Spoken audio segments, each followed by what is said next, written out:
Let's talk about Arizona. Now, when we're talking about teams for next year, Arizona's been in the news for, well, not necessarily great Arizona reasons. So let's take a look because this is a team that did knock out Nashville in the play-in round, right? And then they got handled by Colorado. Colorado kind of pushed them aside in five, and I'm not going to say they made it look easy, but if not for Kemper stealing a game, it would have been a sweep. So the question with Arizona, the big question I have is, are they better? So you lose Taylor Hall, right? And you don't have money to bring anybody in. And it's interesting because when you look at their current situation, they're at $84.3 million when you look at the salary cap. The cap's maximum is 81.5. You can carry 10% more of the salary over the salary cap during the offseason. So they're not in any kind of trouble.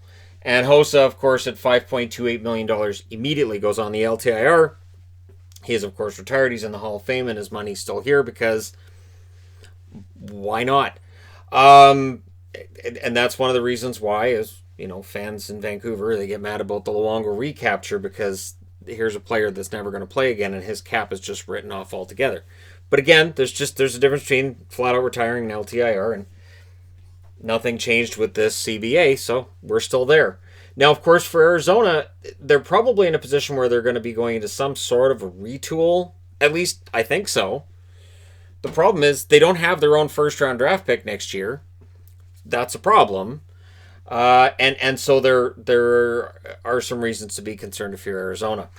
So if we look at them up front, again, you've got Garland, Krause, Stepan, Dvorak, Keller, Kessel. That's likely your top six. Schmaltz could end up in that top six and push Dvorak out.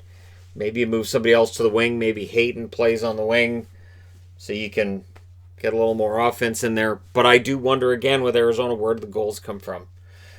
Kessel needs to have a bounce-back season. Garland needs to continue that ascent. 22 goals for Garland this year. He was very good. Keller needs to bounce back from his 17 goals of 44 points this year. It's just, that's not going to be enough. Arizona needs to be a team that you're worried about playing against for their offense, and not just because they have a great penalty kill, not just because of their goaltending and their defense. They need to be able to burn you with goals. And so it's important that while their special teams weren't awful this year, they need to make sure that 5-on-5 they can score enough goals to win games. And I do have my concerns with that. Taylor Hall was not a perfect fit. It was not an ideal fit, and they gave up a lot for that. And then, of course, there's the penalty for the pre-scouting they were doing with prospects that was against the rules. And so that creates a bigger problem because they lost draft picks out of that.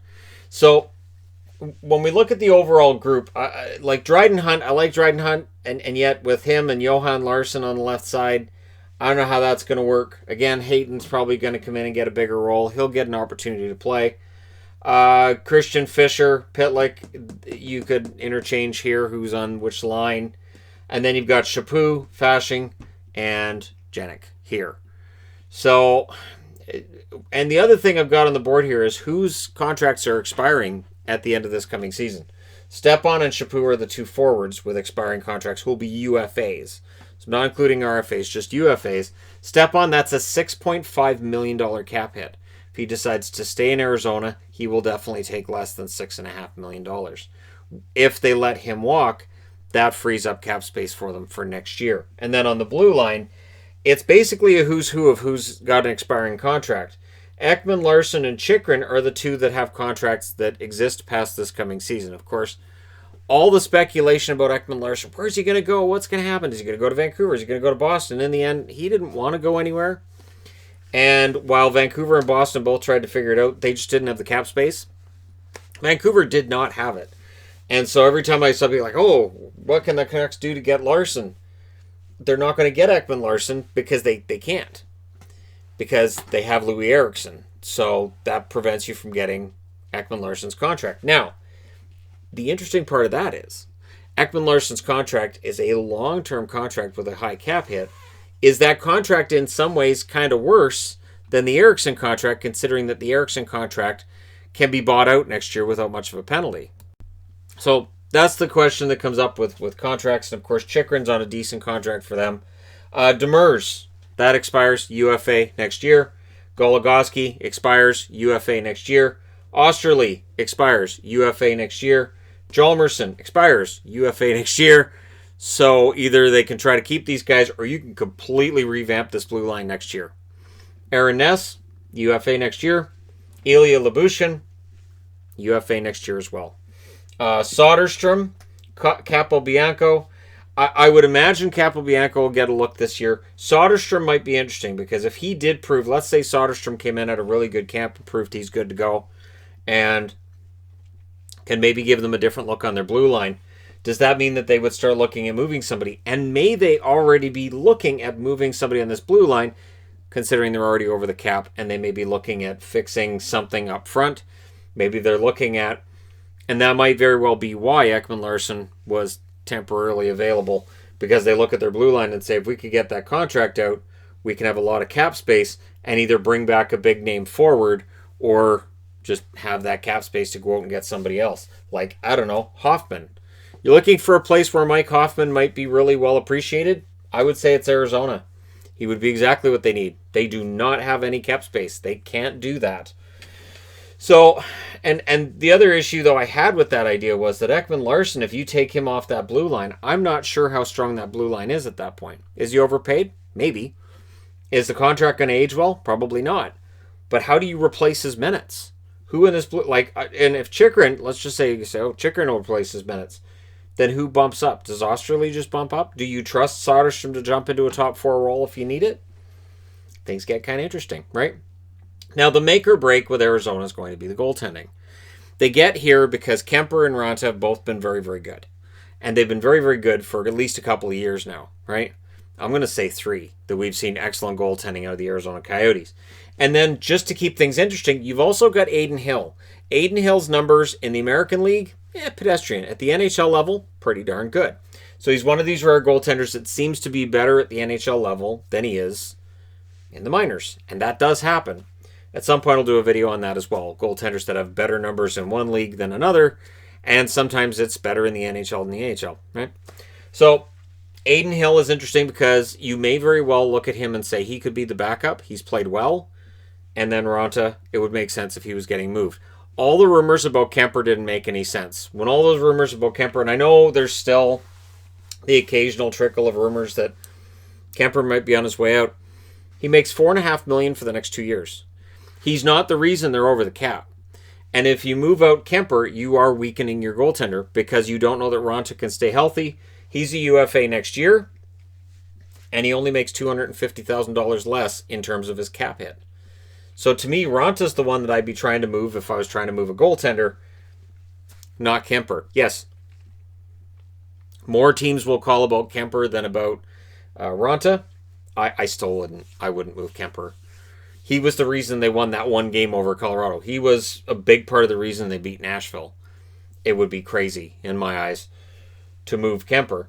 So the question with Arizona really is there enough here? Is there enough with this roster to say that they could get into a wild card spot for this year and show further progression? Or are we looking at a team that, after looking like they were making progression in 2020, through knocking out Nashville and playing against Colorado, are we looking at a team that's going to take another step back? And what does that do for the organization in general?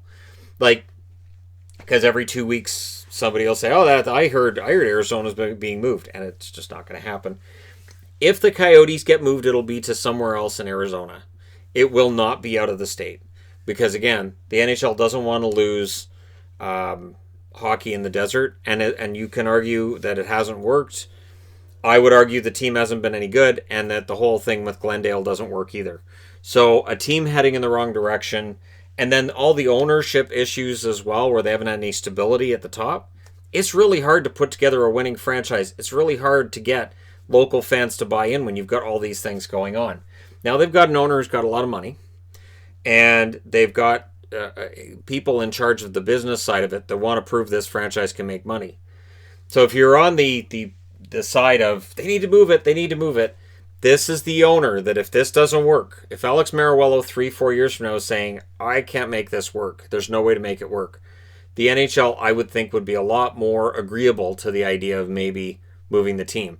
But again, if they can get a building in, say, Scottsdale, if they can get a really good building, a really good deal in Phoenix, and not be in Glendale, if they can get something more centralized, I think they're better off. But we'll see what happens with them. And this season, I think, goes a long way. Whether we can or can't have fans in attendance, whatever happens, building up some excitement for this team is important. To get there, you need Garland to take the next step. You need Keller to bounce back. And you need Kessel to look a little more motivated offensively than he did for a lot of this season. It does suck that they spent as much as they did to get Hall and he didn't stick around. I'm not sure with Taylor Hall if I would be wagering that they were going to get themselves into a playoff spot either, though. It's going to be tough. It's going to depend on how divisions are divvied up. If we see the regular divisions this year and they're in the Pacific, I don't see how it works for Arizona. But I'd be interested to know from Coyotes fans, what kind of hope do you have tied to this team? How do you feel about this team and the 2020-2021 season? What are the odds you put on them maybe making the playoffs, maybe not, and that kind of thing. So let me know your thoughts in the comment section below regarding this team, their overall makeup, and do you just say, you know what, 2021, we're going to have some money, a lot of these contracts expire, we'll go for it next year, or do you say, no, we have to go for it now because we're already at the cap? Let me know your thoughts. Hit like and subscribe if your browser waits for you just happened upon this video. Thank you guys so much for watching, for all your support. I will talk to you again soon.